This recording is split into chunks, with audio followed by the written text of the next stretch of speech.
Il est 9h30 sur Europe 1. On passe au journal des médias avec Guillaume Janton. Bonjour, à la une ce matin, tout ce qu'il faut savoir sur le premier débat télé entre les candidats à la présidentielle lundi prochain sur TF1. France 2 confie une nouvelle émission à Thomas Touroud et Ali Badou tacle Thierry Ardisson.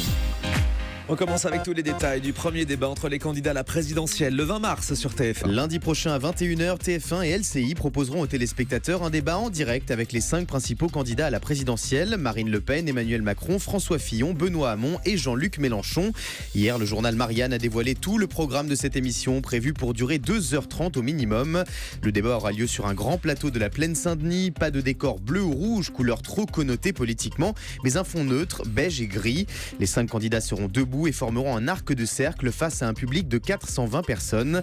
En introduction, chaque prétendant aura 1 minute 30 pour répondre à cette question: quel président voulez-vous être ? L'émission sera découpée en 3 séquences thématiques: le modèle social français, l'économie et la place de la France dans le monde. François Fillon ouvrira le débat tandis qu'Emmanuel Macron aura le dernier mot.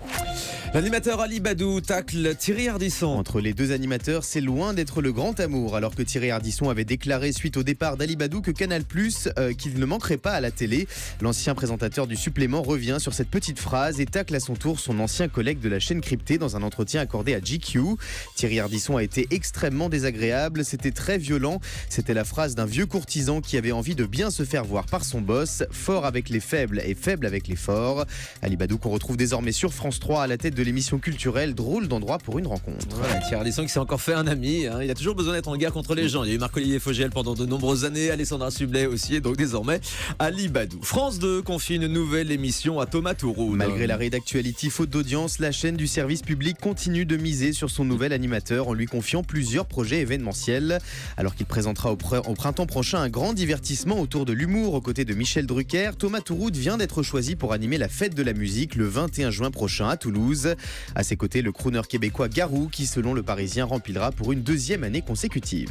Mélanie Ségard, la jeune fille atteinte de trisomie 21 qui a présenté la météo mardi soir sur France 2, nous annonce de nouveaux projets. En quelques jours, elle est devenue une véritable star. Le 28 février dernier, Mélanie, jeune femme atteinte de trisomie 21, lançait un appel sur Facebook pour réaliser son rêve, présenter la météo à la télévision.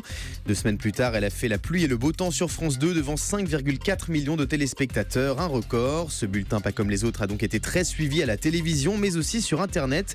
Près de 6 500 000 vues au total, c'est énorme sur Facebook. 6,5 millions de vues sur Facebook, c'est incroyable, phénomène. Alors après la météo, Mélanie a déjà d'autres projets, comme elle le confie à Benjamin Rabier pour Europe 1. Pour dimanche, il y a des nuages 3 quarts du pays, de la pluie, le soleil à Marseille.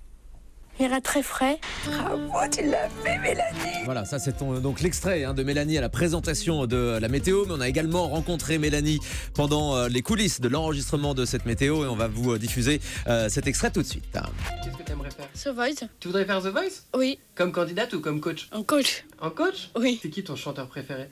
Matt Copora? Matt Pokora? Oui. Donc tu voudrais être coach avec Matt Pokora à The Voice? Oui. Voilà, Mélanie qui a d'autres projets. Ça peut être une bonne idée pour la production de The Voice. L'appel est donc lancé. Elle aimerait en tout cas participer, je pense, à un tournage de The Voice aux côtés de M. Pokora. Voilà, Mélanie, devenue la star de la météo et de la télévision jusqu'à l'étranger. La presse américaine s'intéresse à elle ce matin avec cet article dans le Washington Post. Et il y a également un grand rappeur très connu, le chanteur Usher, c'est ça, voilà.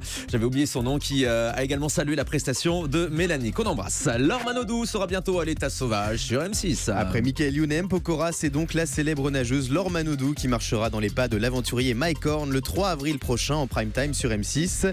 Au programme de ce voyage dans des conditions extrêmes au Botswana, une traversée en pirogue du fleuve Kwando et la découverte de nombreux animaux sauvages. Alors quel souvenir garde Laure Manodou de son expérience à l'état sauvage? Écoutez sa réponse au micro européen d'Elsa Minot. J'étais un petit peu stressée forcément parce que c'est inconnu, mais en même temps hâte de partager ces moments-là avec Mike, hâte d'apprendre beaucoup de choses, de voir des animaux. Je pense que si on me dit demain tu repars, je repartirai volontiers. Alors en Afrique oui, peut-être pas au Sri Lanka où on peut peut-être croiser des bêtes que j'aime pas forcément, mais c'est vrai que là c'était vraiment ce que j'avais rêvé de faire. J'ai vraiment beaucoup de chance. Laure Manodou bientôt sur M6. La nouvelle Miss Univers, Iris Mittenard, va rencontrer François Hollande ce week-end. Depuis sa victoire à l'élection de Miss Univers le 30 janvier aux Philippines. L'ancienne Miss France Iris Mittenard vit à New York où elle exerce sa nouvelle fonction très prenante au quotidien. Mais la jolie Iris n'oublie pas son pays pour autant. Elle est de retour en France aujourd'hui pour la première fois depuis son couronnement. Pour célébrer cet événement comme il se doit, Sylvie Tellier et l'organisation Miss France ont organisé une rencontre officielle avec François Hollande samedi à l'Elysée. Une entrevue privée durant laquelle le président de la République et Miss Univers évoqueront notamment la pétition pour qu'Iris Mittenard incarne la statue de Marianne dans les mairies de France. Déjà 7500 signatures, dont celle d'un autre ch'ti célèbre, Danny Boone. C'est une bonne idée d'avoir Iris Mittenard en Marianne. On suivra ça. Allez, on termine avec le chiffre du jour. 21 comme les 21 dates de la prochaine tournée The Voice lancée le 18 juin prochain.